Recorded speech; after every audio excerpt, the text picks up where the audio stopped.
L'info écho avec Capital.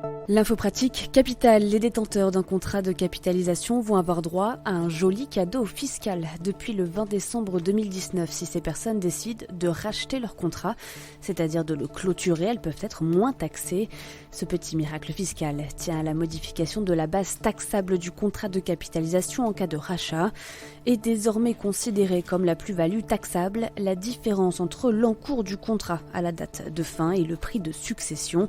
Plus clairement, c'est le montant qui a servi de base taxable lors de la succession qui est retenu pour déterminer la plus-value. Jusqu'ici, c'était les versements sur le contrat qui servaient de base. Les épargnants concernés vont donc réaliser une très belle opération s'ils décident de se séparer de leur contrat. À toutes les infos sur capital.fr.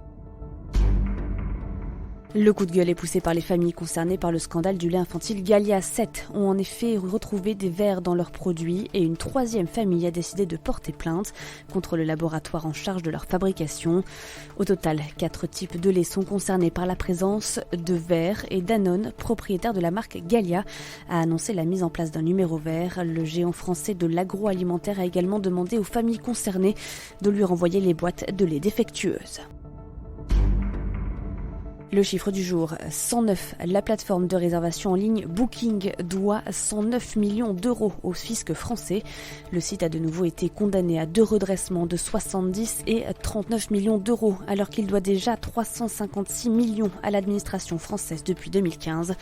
Au cœur du litige, les activités de Booking en France. L'entreprise fait valoir que toutes les réservations effectuées dans l'Hexagone sont gérées par ses salariés basés aux Pays-Bas, où son siège est implanté et où la fiscalité est bien plus avantageuse, ce que conteste la France. Enfin, les célèbres gaufres belges pourraient prochainement devenir plus éco-responsables. Des scientifiques de l'université de Gand en Belgique sont en train de tester de la graisse de larve pour remplacer le beurre dans les gaufres, les gâteaux et autres biscuits. Ils affirment ainsi que ce produit est plus durable que les produits laitiers.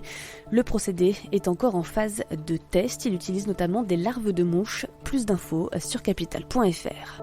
C'était l'info écho avec Capital.